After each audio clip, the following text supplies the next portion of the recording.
C'est comme regarder l'espèce humaine tomber du bord de la falaise en temps réel.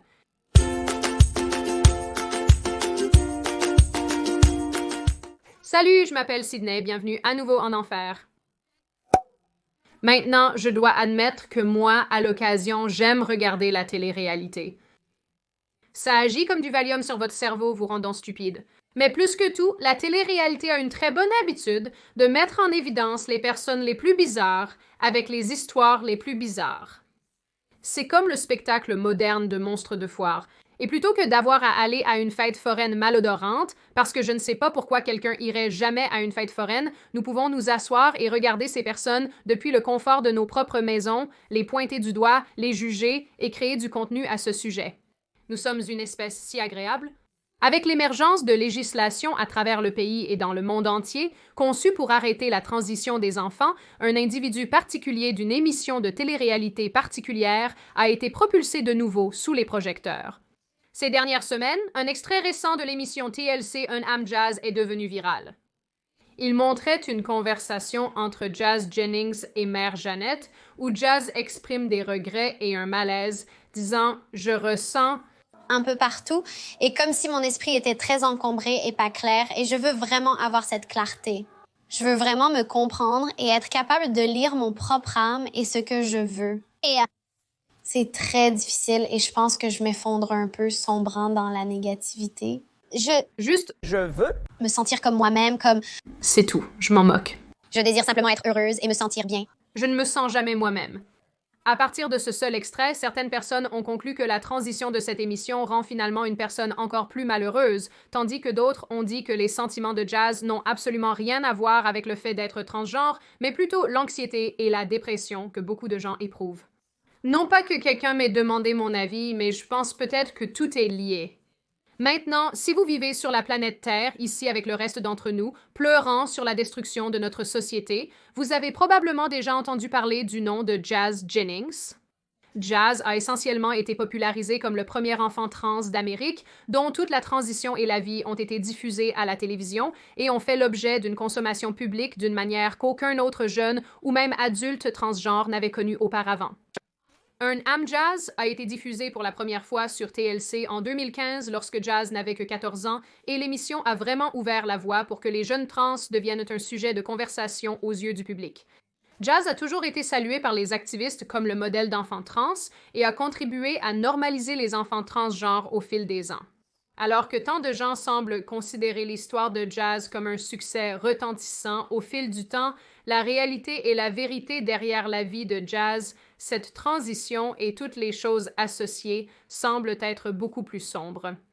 Alors que la vie de Jazz continue sous les yeux du public, je pense qu'il devient de plus en plus clair que la transition, surtout en tant qu'enfant, n'est pas aussi facile qu'elle le semble sur TikTok. Je veux parler à tous les enfants transgenres pour une seconde. Donc, si vous êtes un enfant transgenre, mettez-vous à l'aise pendant quelques minutes, et si vous êtes le parent d'un enfant, alors amenez-le vers le téléphone ou amenez le téléphone vers lui, peu importe ce qui fonctionne. Salut, je suis James. Mes pronoms sont il, elle, en prison immédiatement. C'est donc de cela dont nous allons parler aujourd'hui, Jazz Jennings, et comment le rêve trans a pris fin à la télévision nationale. Le 6 octobre 2000, un petit garçon aux yeux marrons appelé Jaren, je pense que c'est ainsi qu'on le dit, est né. À 15 mois, il aurait prétendument déboutonné sa grenouillère et l'aurait descendue pour en faire une robe.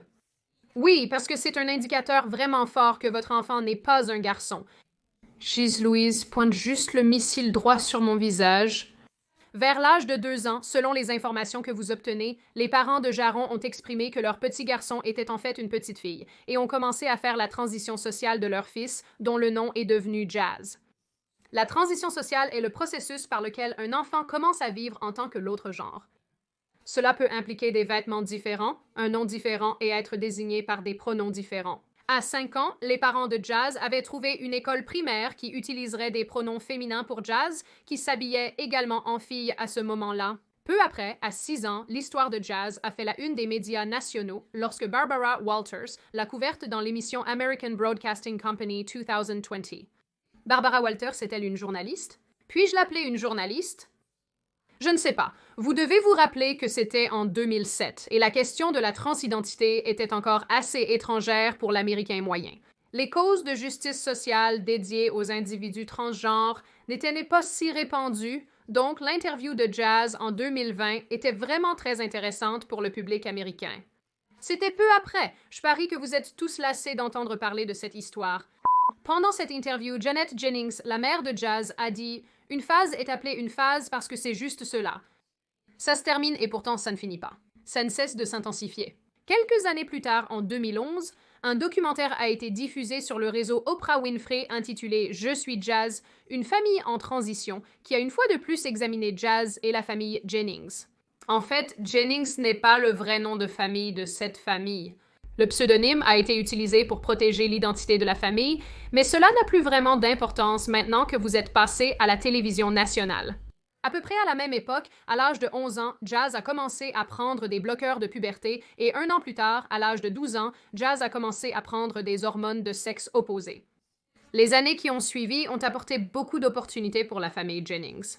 Jazz est apparu sur The Rosie Show, a remporté un Gay et Lesbian Alliance Against Defamation Media Award, a parlé à travers le pays, a coécrit un livre pour enfants et est devenu une porte-parole de Johnson & Johnson. Il y a quelques années, les parents Jennings ont créé une fondation pour les enfants transgenres et Jazz a été nommé parmi les 25 adolescents les plus influents de 2014 par le magazine Time. 2014 a en fait été une grande année pour Jazz, qui est apparu sur de nombreuses listes importantes dans de nombreux magazines importants dont je n'ai jamais entendu parler. Ouais, je ne peux pas dire que j'ai une bonne raison de lire ça. À moins que cela ne m'aide à sortir de cette période difficile psychologiquement, mais 2015 a été le tournant. L'année où Un âme jazz de TLC a été diffusé pour la première fois. Et dans la presque décennie qui a suivi, nous avons pu voir potentiellement l'enfant transgenre le plus connu d'Amérique et maintenant jeune adulte traverser les épreuves et les tribulations de la transition. Dans les années qui ont suivi, Jazz est devenue ce qui semblait être l'adolescente transgenre modèle. Quand les gens pensaient au transgenre, ils pensaient probablement à Jazz. C'était la première prise de conscience du grand public sur ce qui deviendrait quelques années plus tard un sujet de débat international très controversé. Le projet de loi interdit les soins médicaux affirmant le genre pour Une interdiction des soins de santé affirmant le genre pour les mineurs transgenres. Des soins affirmant le genre pour les mineurs. Projet de loi qui vient d'être introduit au Sénat de l'État qui limiterait la manière dont les écoles et les enseignants interagissent avec les enfants transgenres. Imaginez à quel point cela aurait été mauvais si TikTok existait lorsque des personnes comme Jazz Jennings sont apparues sur la scène. Ne vous méprenez pas, c'est déjà assez grave actuellement. TikTok a fait émerger Dylan Mulvaney. Pour être une femme, et cela fait un moment que nous n'avons pas parlé, je pense que j'avais besoin de quelques jours pour traiter l'année écoulée depuis le jour 365. Mais si les enfants émo de 2007 avaient accès à TikTok... Quoi qu'il en soit, alors qu'il y avait une véritable curiosité autour de Jazz Jennings et de l'émission TLC, il y avait aussi un manque d'information générale. Mais maintenant, et à mesure que les choses s'intensifient, nous avons de plus en plus d'informations sur ce sujet et ses résultats, et avec ces connaissances en main en regardant en arrière à Un âme jazz, il semble que certaines choses alarmantes aient été manquées qui auraient pu sembler normales à l'époque. En fait, c'est précisément la raison pour laquelle d'anciens extraits de Un âme jazz font maintenant le tour en ligne, en particulier ceux en relation avec l'opération de réassignation sexuelle que Jazz a subie en 2018 à l'âge de 17 ans. Un en particulier est un clip de la mère de Jazz, Janet, suggérant qu'elle réveillerait Jazz au milieu de la nuit pour faire dilater Jazz. Et si vous ne savez pas ce que c'est, vous avez Google. Et je ne suis pas responsable des résultats de cette recherche. J'ai réveillé Jazz d'un sommeil profond, pris le dilatateur, mis le lubrifiant dessus et dit « Voici, tu prends ça et tu le mets dans ton vagin. Sinon, je le ferai. » L'opération du bas en question est souvent présentée dans les médias populaires comme une procédure simple et sans risque. Cependant, de plus en plus d'informations viennent confirmer le contraire. Par exemple, une étude en Californie a révélé qu'une complication, et sur ce 25%, presque la moitié a nécessité une complication, et sur ce 25%, presque la moitié a nécessité une chirurgie supplémentaire. Et une personne est décédée après son opération. Donc ouais, pas terrible. Le point est que les complications sont extrêmement courantes et l'expérience de Jazz le reflète, ayant nécessité 4 procédures correctives supplémentaires. Cela est encore pire lorsque vous considérez ce clip de la saison 5, où la mère de Jazz se fâche parce que Jazz a discuté avec un journaliste de télévision de certaines de ses complications. Janet Jennings dit que Jazz va effrayer les gens et que les parents vont inévitablement lui écrire pour lui demander si leurs enfants vont vivre la même chose. Oui, Janet, ils le feront probablement. Pourquoi es-tu comme ça? Il s'avère donc que malheureusement, YouTube a effectivement bloqué ce clip dans certains pays, donc je vais devoir résumer ce qui est dit. Mes excuses pour cela. Jazz dit ici que tout s'est effiloché et que les points de suture se sont détachés, décrivant l'expérience négative après l'opération qu'elle a vécue. Janet répond en disant « Je t'avais dit de ne pas faire ça. Nous ne voulons pas effrayer les gens. » Jazz affirme que cela n'effraiera pas les gens. C'est la réalité.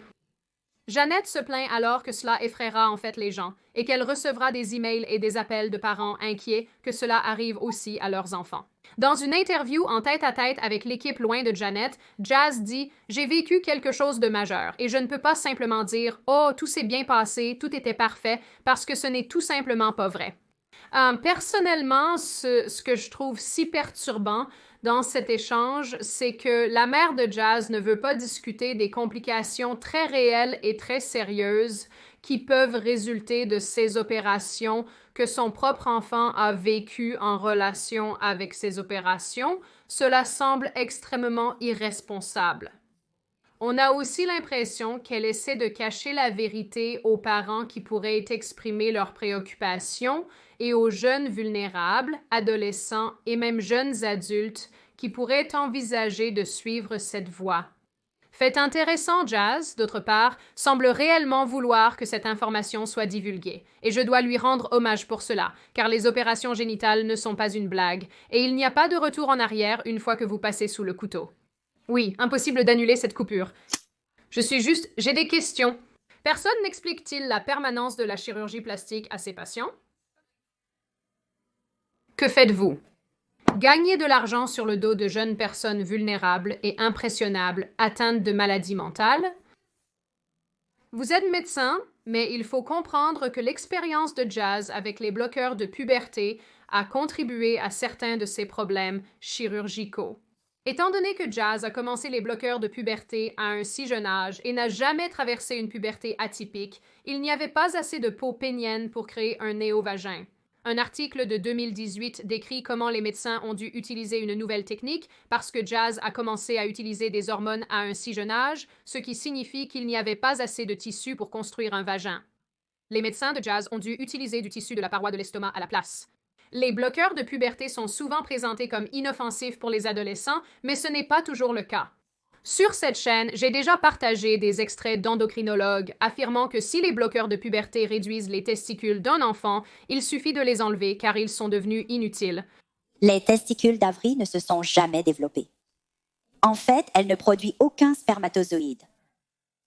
Et sa capacité de reproduction pour être un parent biologique a été éliminée.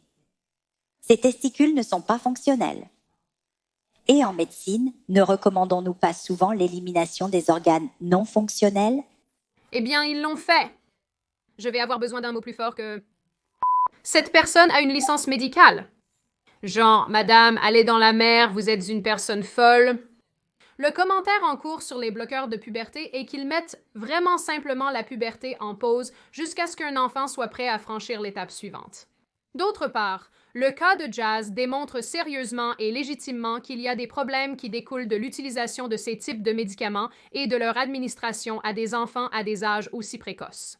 Il est également intéressant de noter ici que le chirurgien de Jazz, un homme transidentifié nommé Marcy Bowers, a déclaré lors d'une conférence à l'Université Duke que les enfants qui commencent la transition avant la puberté ne connaîtront jamais l'orgasme ou la fonction sexuelle adulte. La deuxième était une observation que j'ai faite que chaque enfant ou adolescent véritablement bloqué au stade Tanner 2 n'a jamais connu d'orgasme. En réalité, c'est vraiment proche de zéro.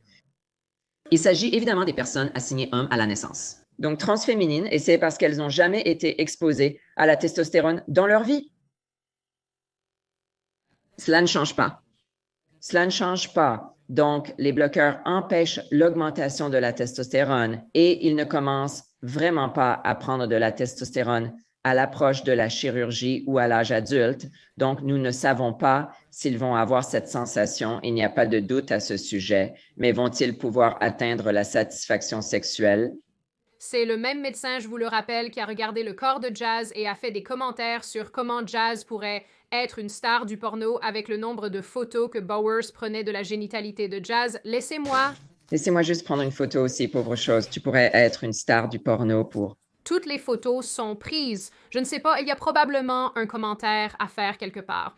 Nous sommes ici à propos d'une équipe de tournage qui filme les régions inférieures d'un mineur ou au moins d'un jeune de 18 ans pendant qu'un médecin fait des blagues très bizarres sur les régions inférieures de ladite jeune personne, puis le met à la télévision pour que le monde entier le voie. Prison.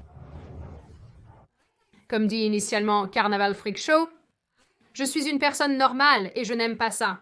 Jazz a également fait l'objet de conversations pour avoir pris beaucoup de poids à cause d'un trouble de l'alimentation compulsive. Il y a 5 ans, Jazz en a parlé dans une vidéo YouTube, suivie d'une autre vidéo discutant de la perte de poids pour une chirurgie du bas du corps. Depuis lors, Jazz a repris du poids et a admis souffrir d'anxiété et de dépression. Au moment où j'étais prête à aller à Harvard, j'étais complètement en miettes et je luttais sérieusement contre des problèmes de santé mentale très graves. Dépression et anxiété. Les gens ont émis l'hypothèse que les problèmes de santé mentale de Jazz et sa prise de poids sont liés à la chirurgie et à de nombreuses complications, mais ces théories ont été repoussées par la propre mère de Jazz, Janet. Janet a affirmé que Jazz était la plus heureuse l'année suivant la première chirurgie. Cependant, elle admet aussi que Jazz a sombré dans la dépression peu après. C'est en partie ce qui rend le récent clip viral de Janet et Jazz encore plus alarmant. Il a été repris par différents médias et largement diffusé sur Internet. Les activistes trans et les médias queer étaient majoritairement silencieux sur ce sujet, ne réagissant pas comme à leur habitude. C'est intéressant, ne serait-ce que parce que les mêmes personnes ont couvert une grande partie de la vie de cette jeune personne et utilisent souvent le jazz comme modèle pour les jeunes trans. Je pense que le fait est que, si quoi que ce soit, Jazz de TLC a démontré que la transition n'est pas facile, et bien qu'il soit facile de glamouriser le processus, de faire des TikTok mignons et de banaliser la médicalisation à vie, c'est une route difficile. Jazz a exprimé à quel point la vie est difficile, des rencontres, aux complications chirurgicales jusqu'au clip plus récent de ne jamais se sentir soi-même. Malheureusement, mais pas de manière surprenante, la plupart des expériences négatives de Jazz sont minimisées par les défenseurs de la transition de l'enfance, alors qu'elles sont une réalité brutale de tout ce processus. Je pense qu'il y a probablement aussi toute une conversation à avoir ici sur les parents de Jennings qui emmènent leur tout petit voir un spécialiste du genre pour avoir des intérêts et une expression masculin atypique, et aussi la mère.